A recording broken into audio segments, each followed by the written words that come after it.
오전 7시 10분. 한만호의 생체 시계는 지난 40년 교직 생활 동안 단 1분의 오차도 허용하지 않았다. 갓 추출한 에스프레소의 크레마가 식기 전 3면의 신문 헤드라인을 훑는 것이 그의 완벽한 아침 루틴이었다. 환기를 위해 15도 각도로 비스듬히 열어둔 시스템 창호. 틈새로 날카로운 파열음이 비수처럼 파고들기 전까지는 그랬다. 그 여자는 악마야. 껍데기만 뒤집어 쓴 악마라고. 80데시벨 이상의 소음은 청각 피지를 거치지 않고 곧장 편도체를 타격했다. 만호의 미간에 깊은 골짜기가 패였다. 논란보다는 불쾌함 그리고 자신의 완벽한 성체가 침범당했다는 모욕감이 교감신경을 자극했다. 쥐고 있던 찻잔은 떨어지지 않았다. 다만 뼈마디가 하얗게 질릴 만큼 찻잔 손잡이를 꽉 움켜쥐었을 뿐이다. 달그락. 받침 접시와 찻잔이 부딪히며 낸 건조한 마찰음만이 그의 끓어오르는 혈압을 대변했다. 맞은편에 앉은 윤자는 비명을 지르는 대신 식탁보의 끝단을 집요하게 잡아뜯고 있었다. 아니야. 아니야. 그녀의 동공이 지진이 난 듯 미세하게 흔들렸다. 전형적인 불안장애성 상동증이었다. 만호는 차가운 이성으로 아내의 상태를 진단한 뒤 흐트러짐 없는 걸음으로 현관을 향했다. 11월의 냉기가 감도는 대문 앞. 김철수는 마치 그 자리에 박제된 허수아비처럼 서 있었다. 군용으로 개조한 듯한 낡은 확성기, 며칠은 감지 않은 머리칼에서 풍기는 눅눅한 피지 냄새, 그리고 싸구려 담배 쩐내. 만호는 본능적으로 호흡을 멈췄다. 철수는 만호가 나오자 확성기를 내리고 입꼬리를 비틀어 올렸다. 나오셨네. 그 고상한 척하는 낯짝 뒤에 뭘 숨기고 있는지 오늘은 좀 털어놓지 그래. 철수의 눈빛은 탁했지만 초점만은 소름 끼칠 정도로 정확하게 만호의 눈을 파고들었다. 자네 주거침입죄와 모욕죄가 병합되면 형량이 얼마나 되는지 아나? 만호의 목소리는 낮고 건조했다. 감정을 섞는 것조차 낭비라는 듯한 태도였다. 하지만 철수는 콧방귀를 뀌며 주머니에서 스마트폰을 꺼냈다. 렌즈가 만호의 얼굴을 향했다. 법. 좋지. 근데 법이 그 집구석 지하실까지 뒤져줄까? 당신 마누라가 과거에 무슨 짓을 했는지 알면 판사도 기겁할걸. 철수의 도발은 교묘했다. 그는 단순히 소리 지르는 광인이 아니었다. 만호의 아킬레스건인 명예와 아내를 정확히 조준하고 있었다. 만호의 턱 근육이 딱딱하게 굳었다. 혀끝에서 쇠맛이 났다. 극도의 스트레스로 인한 구강 건조증이었다. 곧이어 도착한 경찰차는 만호의 기대를 무참히 배반했다. 선생님 죄송합니다만 지금으로선 경범죄 스티커 발부밖에 안 됩니다. 물리적 폭력을 행사한 게 아니라서요. 젊은 순경은 난처한 표정으로 고개를 숙였다. 철수는 경찰 앞에서도 뻔뻔하게 어깨를 으쓱거리며 과태료 고지서를 받아 챙겼다. 표현의 자유가 좀 비싸네. 철수는 경찰차 너머로 만호를 응시하며 입모양으로 속삭였다. 이제 시작이야. 그는 유유히 골목길을 내려갔다. 법은 피해자의 공포보다 가해자의 절차적 권리를 더 소중히 여겼다. 그것이 만호가 평생 믿어온 시스템의 민낯이었다. 만호는 다시 서재로 돌아왔다. 창밖에는 철수가 남기고 간 불쾌한 잔상이 어른거렸다. 그는 몽블랑 만년필 뚜껑을 열었다. 14K 금 펜촉이 묵직하게 손끝을 눌렀다. 최고급 중성지 다이어리 위에 펜촉을 올리자 사각거리는 소리와 함께 검은 잉크가 종이의 결을 따라 스며들었다. 그는 감정을 배설하는 대신 차가운 전략을 기록했다. 법은 무능하다. 그러므로 내가 집행한다. 잉크는 번지지 않았다. 그의 결심처럼 또렷하고 선명하게 종이에 박혔다. 만호는 인터폰을 들어보안 업체가 아닌 개인 심부름 센터의 번호를 눌러 저장했다. 성체를 지키기 위해선 성벽을 더 높이는 것이 아니라 침입자를 사냥해야 했다. 오후 2시 택배 트럭이 떠난 자리에는 정막만이 남았다. 현관에는 검은색 강화 플라스틱 케이스 3개가 성벽의 벽돌처럼 쌓여 있었다. 만호는 커터 칼의 날을 정확히 2칸 뽑아 올렸다. 칼끝이 포장 테이프의 중앙을 가르자 완충제 속에 잠들어 있던 무기들이 차가운 금속성을 드러냈다.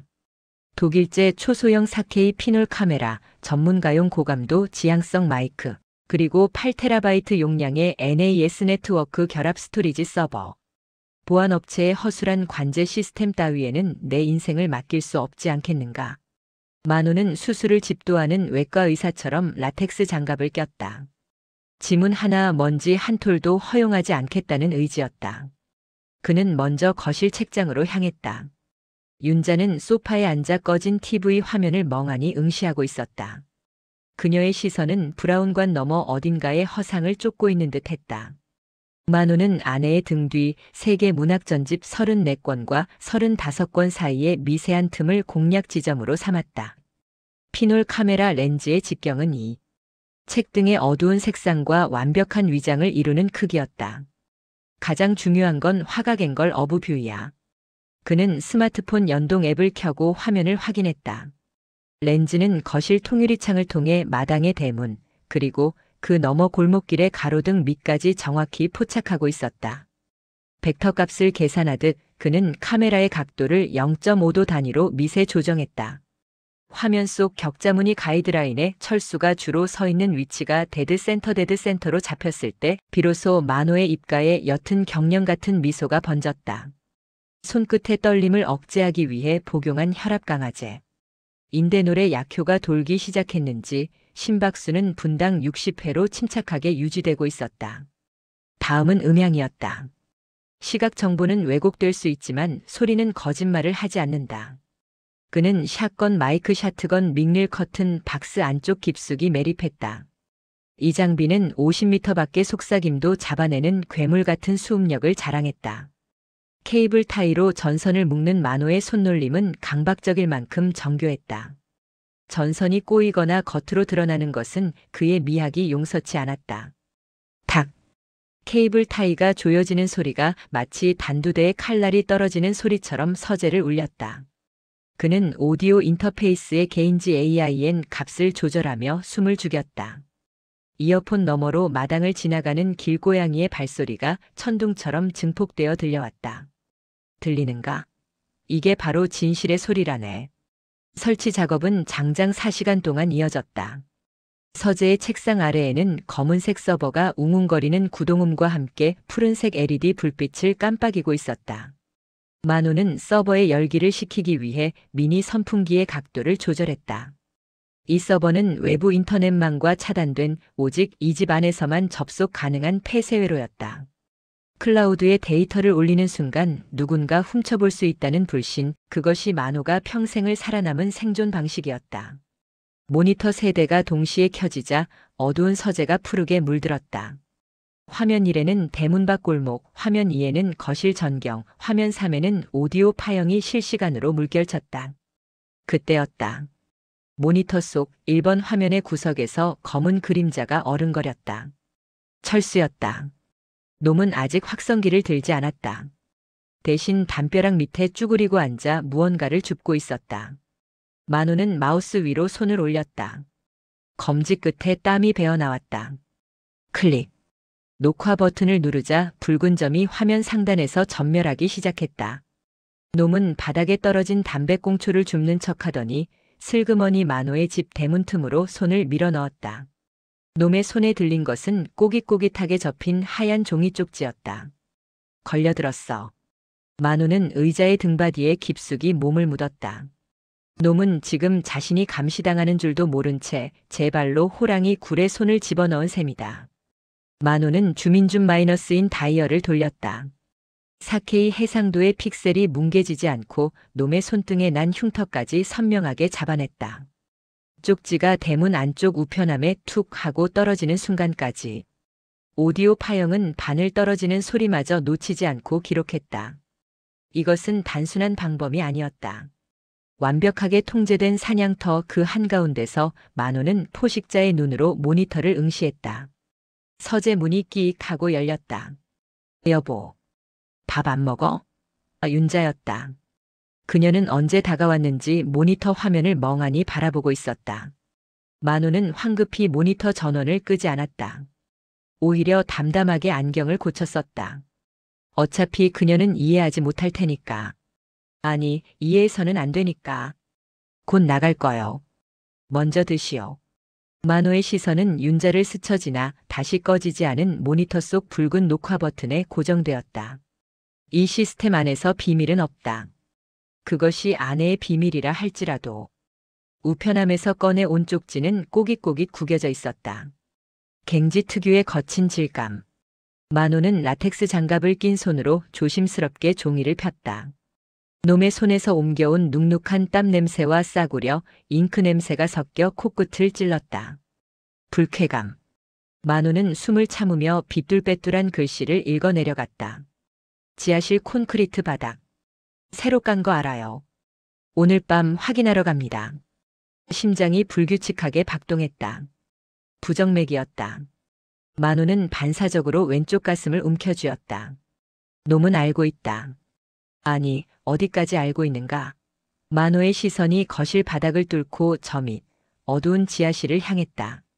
식은땀이 등줄기를 타고 흘러내렸다. 이것은 단순한 협박이 아니다. 선전포고. 만호는 쪽지를 잘게 찢어 변기에 내렸다. 물이 내려가는 소리와 함께 그의 망설임도 사라졌다. 오늘 밤 놈이 온다. 그렇다면 맞이해 주어야지. 오후 5시. 해가 짧아진 늦가을의 정원은 이미 어둑했다. 만호는 창고에서 공구함을 들고 나왔다. 차가운 금속 공구들이 서로 부딪히며 내는 쇳소리가 정적을 갈랐다. 코끝이 아렸다. 며칠 전 내린 비로 축축하게 젖은 부엽토 냄새, 말라비틀어진 은행잎의 퀴퀴한 냄새, 그리고 전지가윈 아래서 풍기는 비릿한 쇠내음. 만호는 이 복합적인 가을의 악취를 폐부 깊숙이 들이마셨다. 전장은 이곳이다. 그는 정원 구석에 있는 센서 등의 커버를 벗겨냈다. 기존의 60와트 전구는 너무 약했다. 그는 미리 준비해둔 5000 루멘급 산업용 LED 투광등을 소켓에 끼워 넣었다. 이 정도 밝기라면 암수능다크. 애더테이션 상태인 인간의 눈에 일시적인 섬광 맹플랫이 블라인드너스를 일으키기에 충분하다. 망막의 롯옵신이 파괴되는 그 3초. 그 짧은 시간이면 승부는 결정된다. 만호는 센서의 감지 각도를 대문이 아닌 거실 창문 바로 앞 좁은 통로로 조정했다.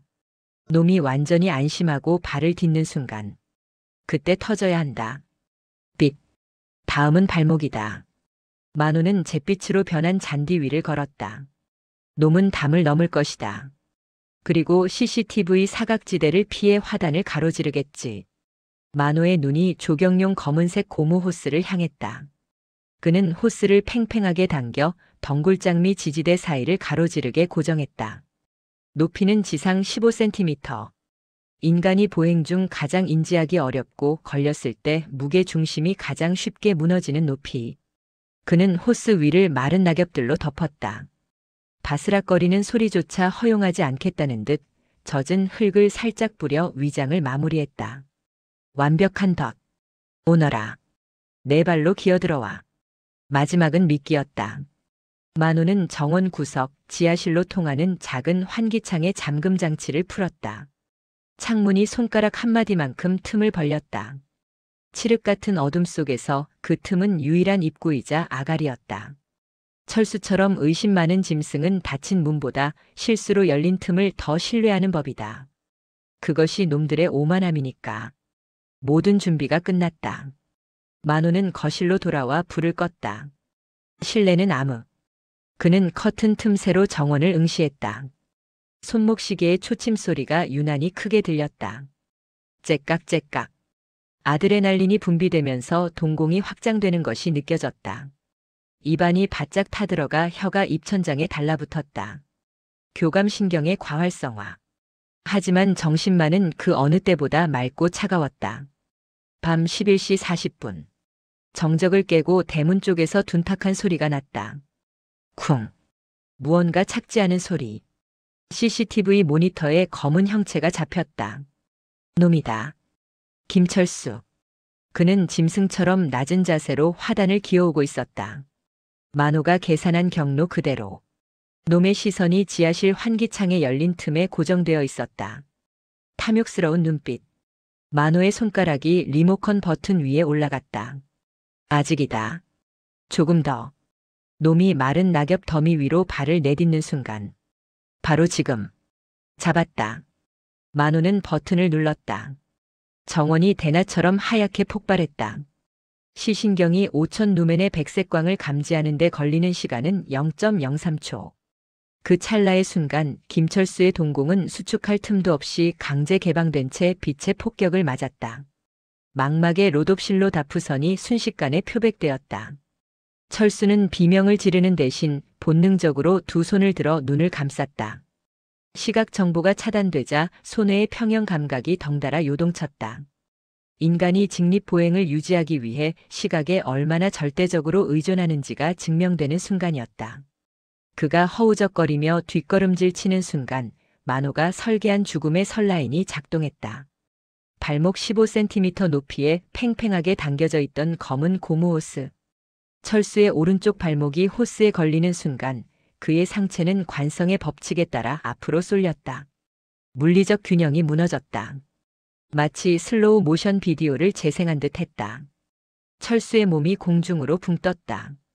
그의 낡은 운동화 밑창이 허공을 갈랐고 눌러쓴 모자가 벗겨져 나갔다. 중력은 자비가 없었다. 쿵. 둔탁하고 묵직한 파열음.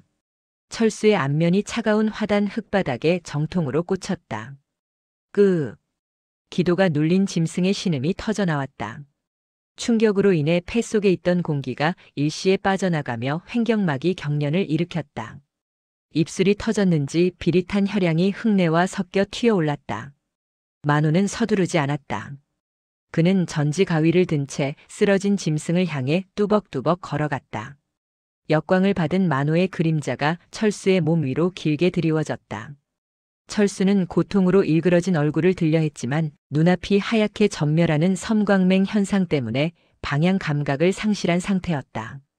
그는 허공을 향해 의미 없는 손짓을 했다. 그 손은 떨리고 있었다. 공포. 그것은 원초적인 공포였다. 만호는 쭈그리고 앉아 주머니에서 미리 준비해둔 대형 케이블 타이를 꺼냈다. 가만히 있어. 만호의 목소리는 건조했다. 그는 철수의 양손목을 등 뒤로 꺾어 올렸다. 우두둑 어깨 관절이 비틀리는 소리가 났지만 만호의 손길엔 망설임이 없었다.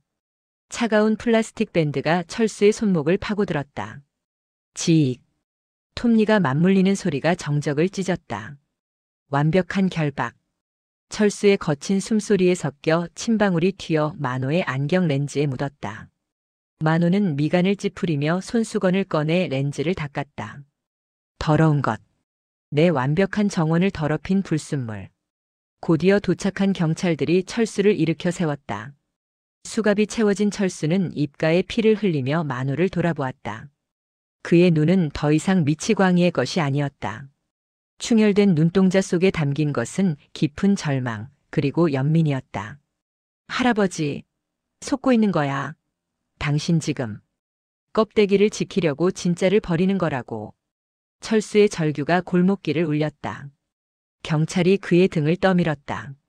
철수는 끌려가면서도 끝까지 만호를, 아니 만호의 뒤에 있는 집을 응시했다. 지하실을 봐. 제발 그 여자를 믿지 마. 그의 목소리가 멀어지며 사이렌 소리에 묻혔다. 만호는 코웃음을 쳤다. 전형적인 편집증 환자의 망상. 자신이 믿고 싶은 대로 세상을 왜곡하는 가엾은 인간. 만호는 대문을 굳게 닫았다. 철캉. 육중한 빗장 소리와 함께 세상의 소음이 차단되었다. 만호는 거실로 들어왔다. 정원의 소란이 거짓말이었던 것처럼 실내는 고요했다. 윤자는 소파에 기대어 잠들어 있었다. 평온한 얼굴. 입가에 옅은 미소를 머금은 채 규칙적으로 오르내리는 가슴. 그녀는 천사처럼 혹은 아무것도 모르는 아이처럼 보였다. 만호는 욕실로 들어가 흐르는 물에 손을 씻었다. 비누 거품이 흙과 핏자국을 씻어냈다. 거울 속에 자신을 보았다. 승리자. 나는 내 가정을 지켰다. 나의 명예, 나의 아내, 나의 성체. 모든 것이 완벽하게 제자리로 돌아왔다. 그는 주방으로 가서 찬물을 올렸다. 100도씨. 물이 끓어오르는 소리가 경쾌했다. 만호는 가장 아끼는 웨지우드 찻잔에 얼그레이를 따랐다. 베르가못 향이 은은하게 퍼져나갔다. 그는 찻잔을 들고 소파 맞은편 안락 의자에 앉았다. 잠든 아내를 바라보며 차를 한 모금 마셨다. 쌉싸름하고 따뜻한 액체가 식도를 타고 내려갔다. 이제 다 끝났어, 여보. 만호가 중얼거렸다. 하지만 그는 알지 못했다. 창밖의 어둠 속 그가 미처 치우지 못한 CCTV 모니터의 녹화 램프가 여전히 붉게 전멸하고 있다는 것을. 그리고 그 붉은 눈동자가 방금 전 철수가 끌려가며 남긴 말보다 더 끔찍한 진실을 이미 기록하고 있었다는 것을. 찻잔에 비친 만호의 얼굴이 일렁였다. 승리감에 도취된 그 표정은 곧 다가올 파국을 전혀 예상하지 못한 오만한 왕의 얼굴이었다. 새벽 2시. 아드레날린의 반감기는 이미 지났어야 할 시간이었지만 만호의 교감신경은 여전히 곤두서 있었다. 서재의 공기는 차갑게 가라앉아 있었고 코끝에는 안경 렌즈 세정제 특유의 톡 쏘는 이소프로파놀 알코올 냄새가 맴돌았다. 그는 안경을 벗어 극세사 천으로 문질렀다. 철수의 침방울이 튀었던 자국은 지워졌지만 렌즈 오른쪽 구석에 남은 미세한 유막오일 필름 얼룩이 끈질기게 시야를 방해하고 있었다. 닦아도 지워지지 않는 얼룩. 그것은 렌즈가 아니라 그의 각막, 아니 그가 평생을 바쳐 설계한 인식체계 자체에 눌러붙은 의구심 같았다. 만호는 습관적으로 NAS 네트워크 결합 스토리지 서버의 로그 기록을 열었다. 완벽했던 사냥의 기록을 재확인하고 싶은 욕망이었다. 타임라인을 되감았다. 그가 정원에서 철수를 제압하고 결박하던 바로 그 시각. 아무도 없어야 할 거실의 오디오 채널에 붉은색 파형이 찍혀 있었다. 윤자는 자고 있었다. 적어도 그가 들어왔을 때는 그랬다. 만호는 헤드폰을 귀에 눌렀었다. 노이즈 캔슬링 기능이 외부의 정적을 차단하고 오직 서버에 저장된 날 것의 데이터만을 고막으로 밀어넣었다. 재생 버튼을 클릭했다. 치지직. 옷자락이 스치는 마찰음. 후후. 그것은 노인의 숨소리가 아니었다. 폐활량이 부족한 치매 환자의 얕은 흉식 호흡이 아닌 횡격막을 깊게 사용하는 성악가의 복식 호흡 소리였다. 그리고 이어진 목소리. 여보, 뭐해? 짧은 한마디. 만호의 등골을 타고 소름이 기어올랐다. 하지만 진짜 공포는 그 다음이었다. 2초 뒤 똑같은 문장이 다시 들려왔다. 아니야, 톤이 너무 높아. 다시. 여보, 뭐해? 누군가와 통화하는 것이 아니었다. 그녀는 연습하고 있었다. 가장 무해하고 가장 멍청해 보이는 목소리 톤을 찾기 위해. 만호는 떨리는 손으로 오디오 분석 툴의 스펙트럼 탭을 클릭했다. 모니터에 푸른색 파형이 떴다. 평소 윤자의 목소리는 알츠하이머 발병 이후 성대 근육의 위축으로 250Hz 이상의 고음역대에서 불규칙하게 떨리는 지터 JITTER 현상을 보이곤 했다. 하지만 지금 모니터에 뜬 파형은 완벽한 대칭을 이루고 있었다. 주파수 180Hz의 안정된 중저음. 성대를 긁지 않고 두성으로 공명 레저넌스 시키는 소리. 파형의 끝부분이 흐려지지 않고 칼로 자른 듯 명확하게 끊겼다. 이것은 혼란에 빠진 치매 노인의 목소리가 아니었다. 상황을 완벽하게 통제하고 있는 지극히 이성적이고 냉소적인 연출가의 목소리였다. 여보, 뭐해? 그래, 이게 좋겠어. 마지막 만족스러운 독백이 들리는 순간 만호의 머릿속에서 억지로 봉인해 두었던 기억의 파편들이 연쇄 폭발을 일으켰다. 인지 부조와 카그니티브 디서넌스의 댐이 무너지며 그동안 치매라는 이름으로 합리화했던 아내의 기이한 행동들이 날카로운 흉기가 되어 뇌리를 파고들었다. 첫 번째 기억. 3개월 전 대학병원 신경과 진료실. 담당 교수는 MRI 필름을 모니터에 띄워놓고 고개를 갸웃거렸다. 선생님, 참 미스터리합니다. 인지 기능 검사 점수는 중증 치매 수준인데 MRI상 해마 히포캠퍼스나 측두엽의 위축이 전혀 보이지 않아요.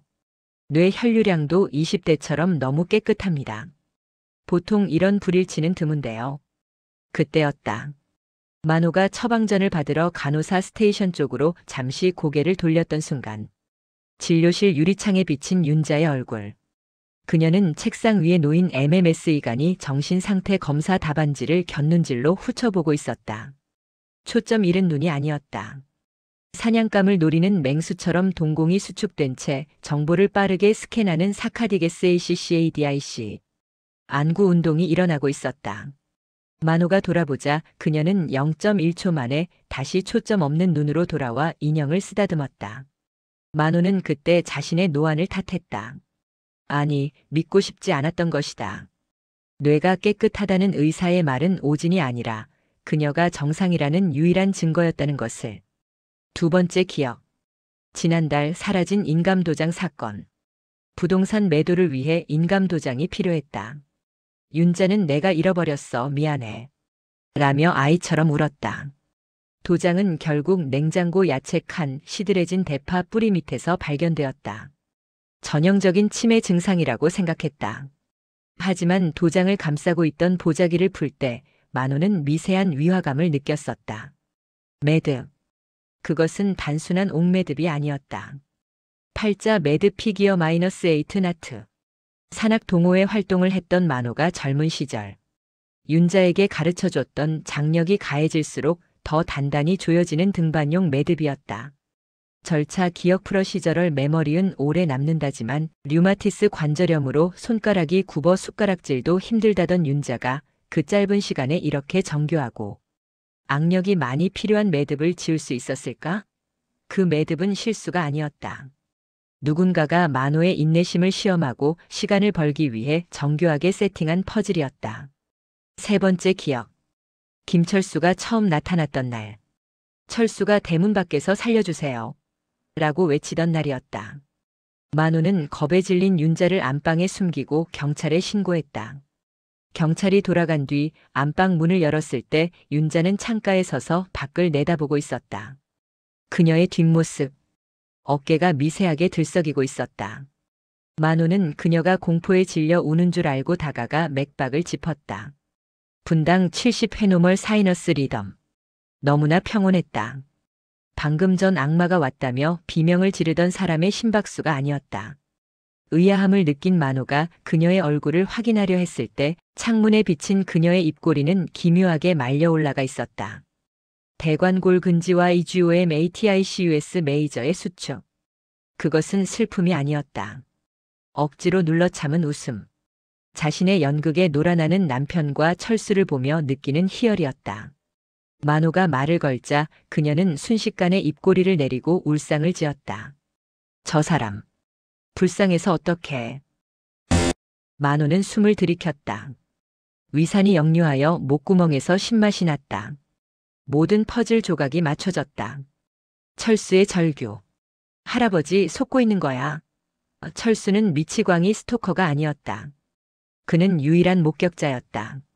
그리고 나는 그 목격자의 입을 틀어막고 내 손으로 이 집의 진짜 괴물을, 아니 완벽한 소시오패스를 보호해준 꼴이었다.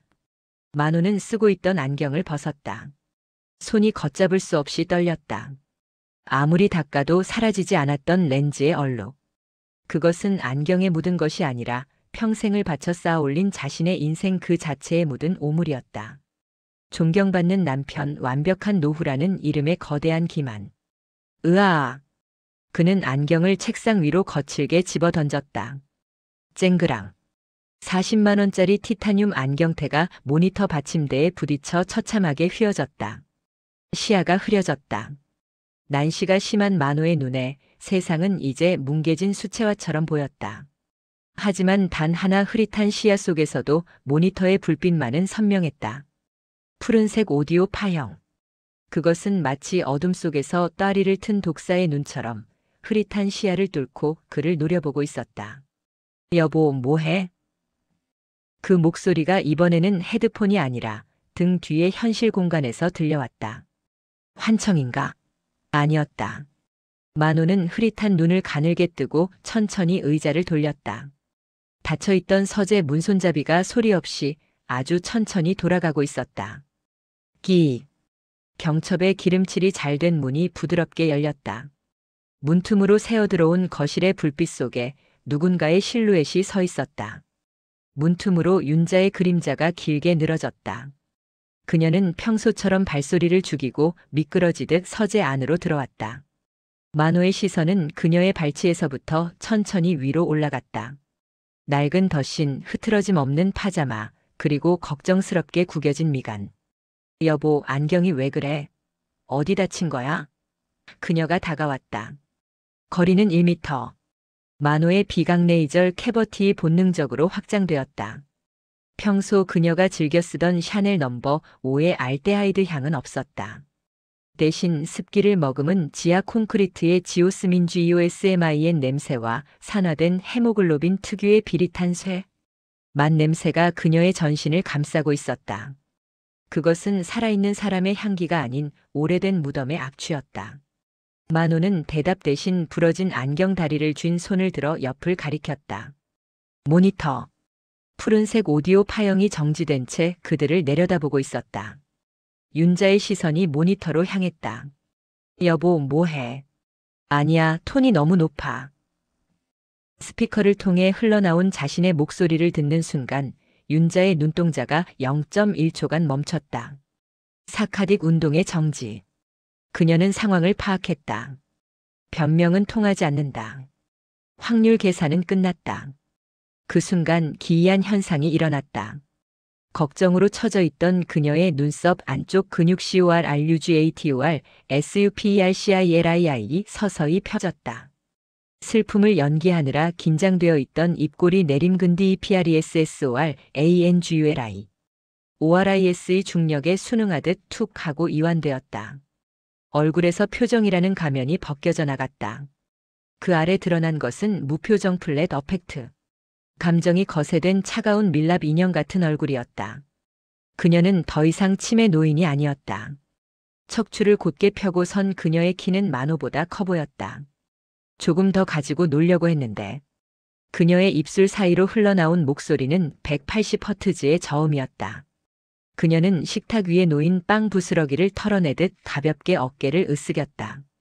만호의 호흡이 가빠졌다. 경동맥이 터질 듯 요동쳤다. 그는 비틀거리며 자리에서 일어나 그녀를 밀치고 거실로 뛰쳐나갔다. 윤자는 막지 않았다. 그저 삐딱하게 선 채 도망치는 늙은 쥐를 구경하듯 입가에 옅은 미소를 띄었을 뿐이다. 지하실 입구. 만호는 떨리는 손으로 스마트폰 플래시를 켰다. 좁고 가파른 계단을 내려가는 동안 눅눅한 곰팡이 냄새가 폐부 깊숙이 들어찼다. 계단 끝 육중한 철문이 반쯤 열려 있었다. 철수가 말했던 콘크리트 바닥이 보였다. 만호는 빛을 비췄다. 시체가 있을 것이라 예상했다. 피 묻은 옷가지나 흉기를 상상했다. 하지만 어둠 속에서 드러난 광경은 그의 예상을 비웃듯 정갈했다. 마치 박물관의 수장고 같았다. 벽면을 가득 채운 철제 선반. 그 위에는 투명한 밀폐 용기 플라스틱 CONTAINER들이 연도별로 라벨링되어 정렬되어 있었다. 만호는 홀린 듯 2015년이라고 적힌 용기에 빛을 비췄다. 그 안에는 낡은 등산화 끈으로 묶인 팔자 매듭 뭉치와 낯선 남자의 부도 수표 다발이 들어있었다. 옆에는 그 남자가 법원에서 파산 선고를 받고 오열하는 장면이 찍힌 사진이 액자에 담겨 있었다. 그 옆 2019년 라벨이 붙은 용기. 그곳에는 한 여자의 찢어진 혼인 서약서와 유산된 태아의 초음파 사진이 들어있었다. 이것은 살인의 기록이 아니었다. 파멸의 아카이브였다. 윤자는 사람을 죽이는 대신 그들의 인생을 가장 비참한 나락으로 떨어뜨린 뒤 그 전리품을 수집해온 것이다. 그녀에게 타인의 고통은 수집 가능한 우표나 곤충 표본에 불과했다. 만호는 비틀거렸다. 빛이 흔들리며 선반의 가장 마지막 칸을 비췄다. 2024년. 아직 뚜껑이 닫히지 않은 빈 용기. 그 안에는 이미 물건 하나가 들어있었다. 만호는 숨을 멈췄다. 그것은 30년 전 자신이 교장으로 취임하던 날 찍은 기념사진이었다. 사진 속 만호의 눈 부분은 예리한 칼날로 도려내져 있었고 그 자리에는 붉은색 XX 표식이 그어져 있었다. 용기 옆에는 라벨이 붙어 있었다. 한만호. 완벽한 붕괴. 당신 거는 아직 완성 안 됐어. 등 뒤 계단 위에서 윤자의 목소리가 들려왔다. 지하의 울림 때문에 그 목소리는 마치 사방에서 벽 속에서 들려오는 듯 했다. 만호가 천천히 뒤를 돌았다. 역광을 받은 윤자가 계단참에 서서 그를 내려다보고 있었다. 그녀의 눈동자가 어둠 속에서 짐승처럼 빛났다. 만호의 다리에 힘이 풀렸다. 주저앉은 그의 무릎 위로 전리품 상자들의 차가운 그림자가 쇠창살처럼 덮쳐왔다. 지하실의 공기는 무거웠다. 습도 80%의 눅눅한 공기가 만호의 기도를 짓눌렀다.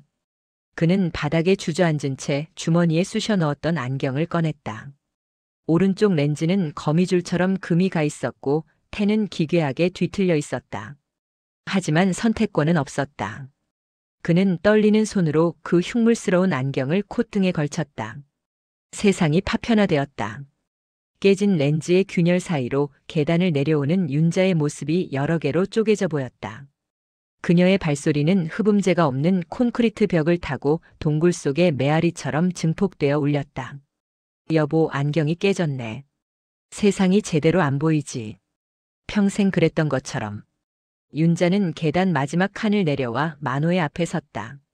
그녀는 맨발이었다. 차가운 시멘트 바닥에 닿은 발가락들이 기이할 정도로 편안하게 이완되어 있었다. 만호는 뒷걸음질 쳤다. 등 뒤에 철제 선반이 척추를 찔렀다.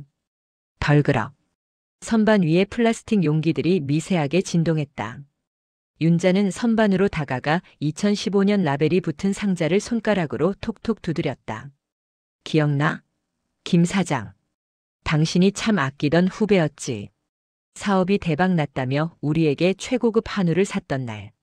그녀의 입꼬리가 매끄럽게 말려 올라갔다.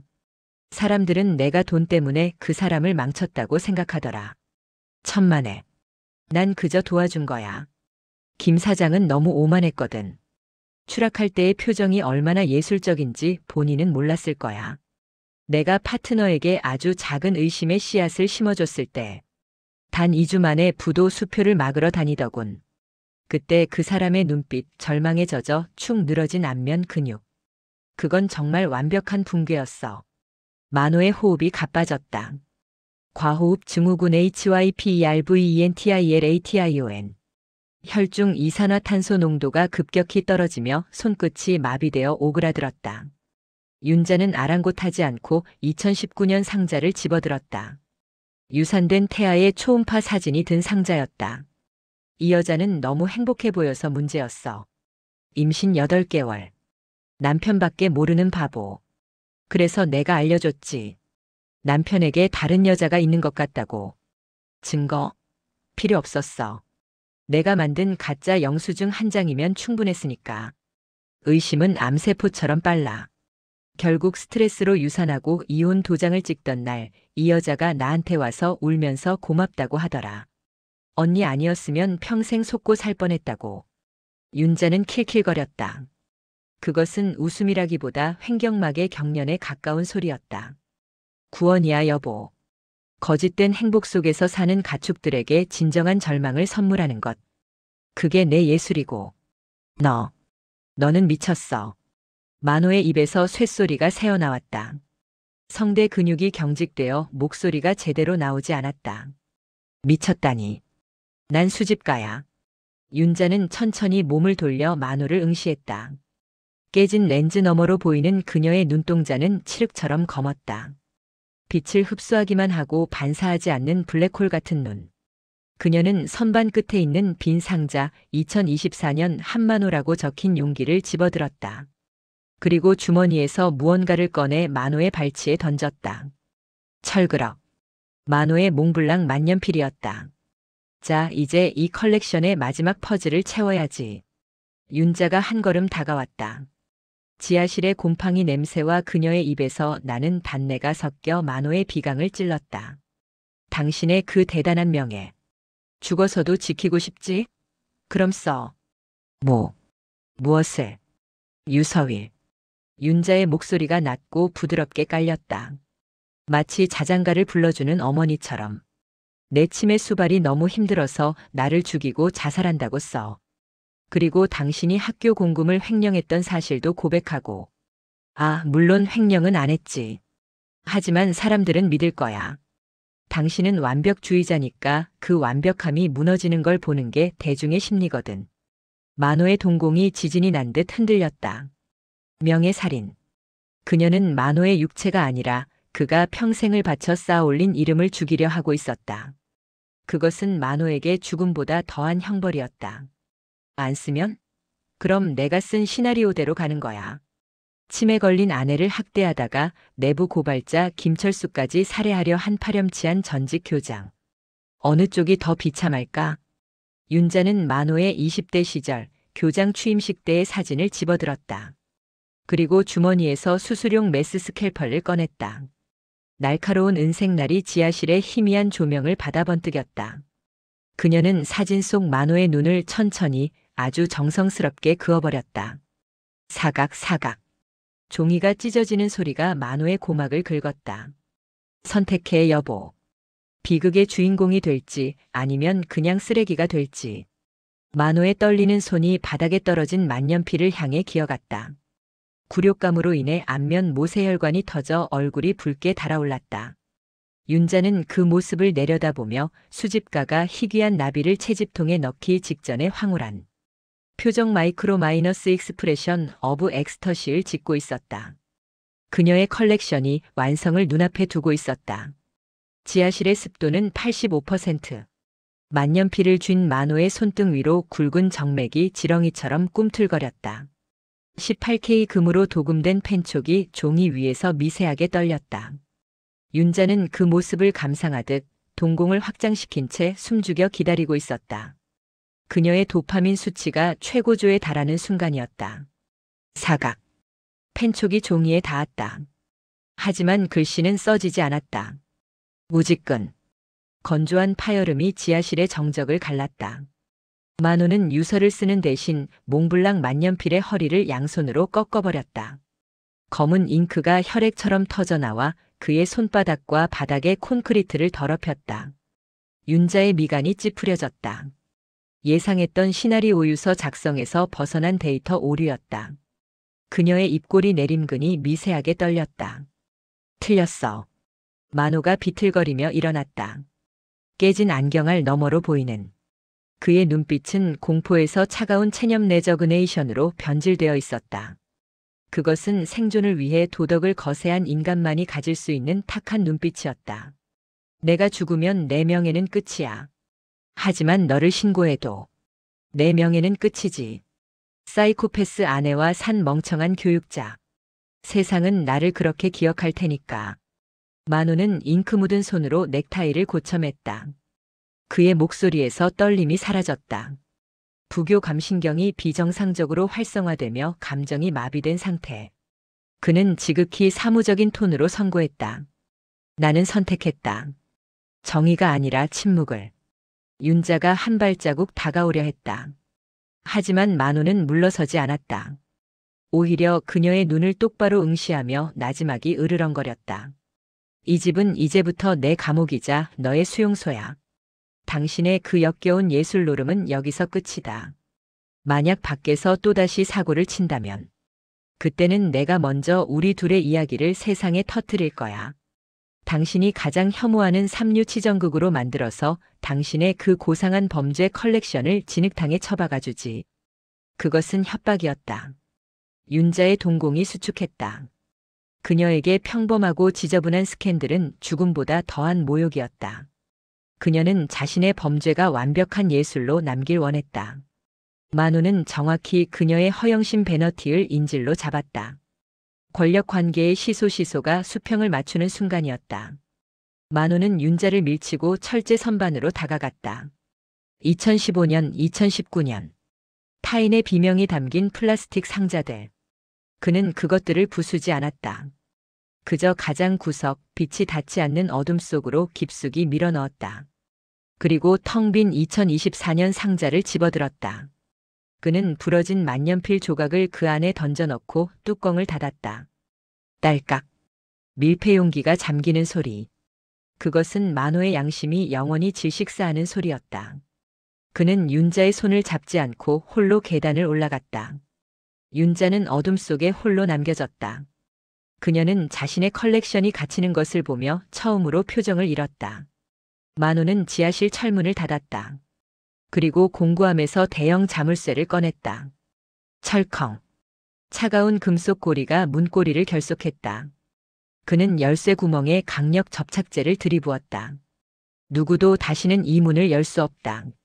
진실은 이제 콘크리트 바닥 아래 썩어 문드러질 것이다. 3개월 후. 오전 8시. 겨울 햇살이 거실 통유리창을 투과하여 마호가니 식탁 위로 쏟아졌다. 먼지 한 톨 없이 닦인 식탁 위에는 외지우드 식기 세트와 은수저가 오차 없이 정렬되어 있었다. 만호는 묵묵히 숟가락을 들었다.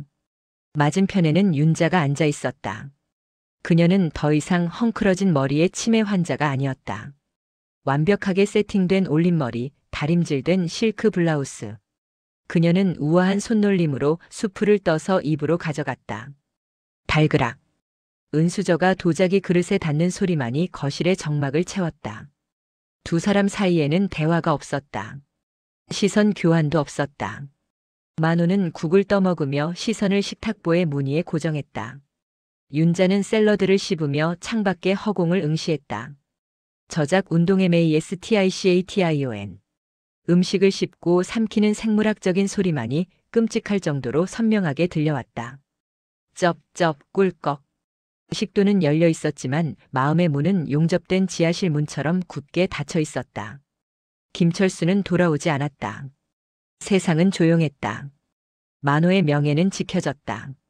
마을 사람들은 여전히 그를 아픈 아내를 지극정성으로 돌보는 훌륭한 남편으로 칭송했다. 하지만 만호는 알고 있었다. 자신이 삼키고 있는 이 밥알이 사실은 모래알이라는 것을. 자신이 살고 있는 이 완벽한 성체가 사실은 창살 없는 감옥이라는 것을. 만호가 물을 마시기 위해 컵을 들었다. 유리잔 표면에 그의 얼굴이 비쳤다. 그것은 인간의 얼굴이 아니었다. 진실을 외면하고 악과 타협하여 기생하는 껍데기만 남은 공범자의 공허한 눈동자가 그곳에 있었다. 윤자가 포크를 내려놓았다. 쟁그랑. 날카로운 금소금이 만호의 신경을 긁었다. 만호는 움찔했지만 고개를 들지 않았다. 윤자 역시 아무 말 없이 냅킨으로 입가를 닦았다. 완벽하게 절제된 동작. 두 노인은 다시 숟가락을 들었다. 지옥은 불타는 곳이 아니었다. 서로의 죄를 알면서도 영원히 침묵하며 마주 앉아 밥을 먹어야 하는 이곳. 이 식탁 위가 바로 만호가 제 발로 걸어 들어온 완벽한 지옥 더 퍼펙트 헬이었다.